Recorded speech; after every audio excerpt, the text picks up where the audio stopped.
Shalom saudara, selamat pagi. Apa kabar saudara pagi hari ini? Kita bersyukur kita ada di hari yang pertama, di bulan yang baru, di bulan April ini. Dan saudara, pagi hari ini saya ajak setiap kita untuk kita sama-sama merenungkan betapa baiknya Tuhan dalam kehidupan kita di bulan yang kemarin. Kita sudah melewati 31 hari yang luar biasa bersama-sama dengan Tuhan. Dan melewati setiap hal, setiap hari dalam kehidupan kita. Melewati setiap pergumulan yang setiap hari, kesulitan-kesulitan yang kita hadapi. Kita bisa melihat sampai hari ini Tuhan memelihara kehidupan kita. Hari ini saya akan melanjutkan apa yang kemarin sudah saya sharing buat setiap kita. Kita masuk ke dalam 1 Samuel pasal yang ke-8. Kalau saudara baca di dalam Alkitab saudara masing-masing, saudara akan melihat cerita bagaimana pada saat itu setelah Tuhan melakukan perkara yang luar biasa, Tuhan menolong bangsa Israel sehingga mereka bisa mengalahkan orang Filistin, dan orang Filistin lari kocar-kacir ke tempatnya masing-masing. Di pasal berikutnya, di pasal yang ke-8, saudara bisa lihat di situ bagaimana bangsa Israel mereka meminta supaya ada raja di bangsa Israel.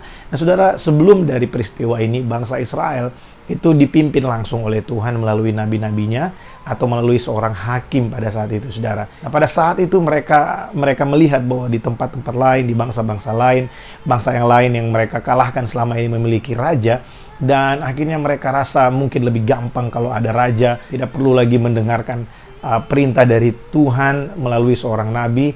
Raja bisa langsung mengambil keputusan buat mereka, raja bisa langsung memimpin mereka untuk berperang. Dan akhirnya mereka minta kepada Samuel supaya Tuhan memberikan raja buat mereka. Tuhan berkata kepada Samuel, ikutilah apa yang diminta oleh rakyat, oleh umatku, oleh umat Tuhan pada saat itu. Dan saudara, Tuhan tahu bahwa sejak dari bangsa Israel dibawa keluar dari tanah Mesir, sebenarnya hati mereka itu tidak terpaut kepada Tuhan. Ada banyak orang dari bangsa itu yang hatinya tidak terpaut kepada Tuhan. Mereka tidak sungguh-sungguh menjadikan Tuhan sebagai raja dalam hidup mereka, sebagai penguasa dalam hidup mereka. Hanya segelintir orang yang kita kenal, yang saudara tahu, mungkin ada Musa, ada Yosua, ada Kaleb, ada Harun, orang-orang yang dipilih Tuhan, yang mereka benar-benar hatinya terpaut kepada Tuhan dan hatinya benar-benar sungguh-sungguh di hadapan Tuhan. Nah, saudara, di sini Tuhan memperlihatkan bagaimana Tuhan mengasihi bangsa ini, bagaimana Tuhan sangat-sangat mengasihi umatnya. Nah, saudara, ketika bangsa Israel datang kepada Samuel dan mereka meminta seorang raja, dan Tuhan berkata kepada Samuel, ikuti apa yang mereka katakan, tetapi peringatkan mereka dengan sungguh-sungguh bahwa ada konsekuensi-konsekuensi yang harus mereka hadapi, ada hal-hal yang harus mereka siapkan untuk seorang raja yang akan memimpin mereka. Nah, saudara tahu keputusan mereka tetap bulat, mereka ingin mengangkat seorang raja, mereka ingin punya seorang raja, dan akhirnya terjadilah.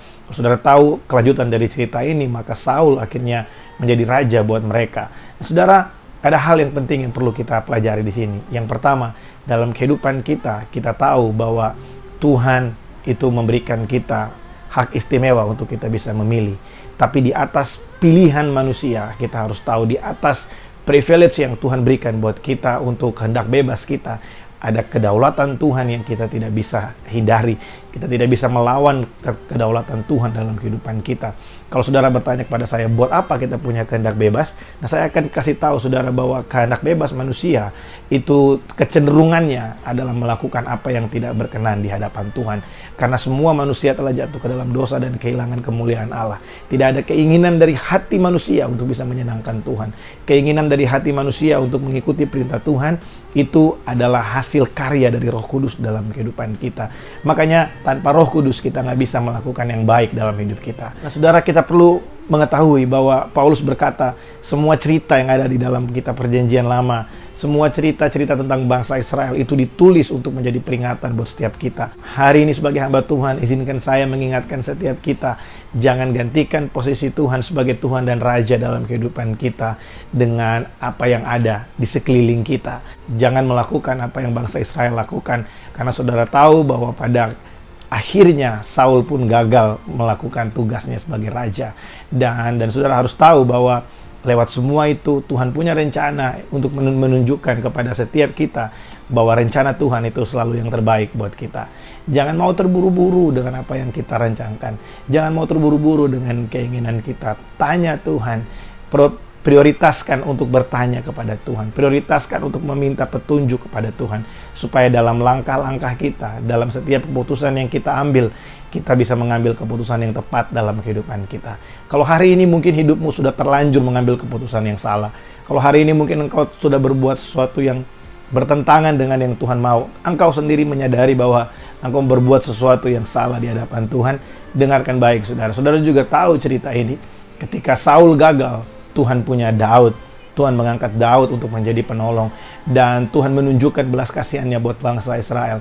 Ada satu narasi yang sangat luar biasa dalam seluruh cerita dari bangsa Israel, dari kehidupan manusia di bumi, adalah kita hidup dalam kedaulatan Tuhan. Jadikan Tuhan Raja dalam kehidupan kita. Amin.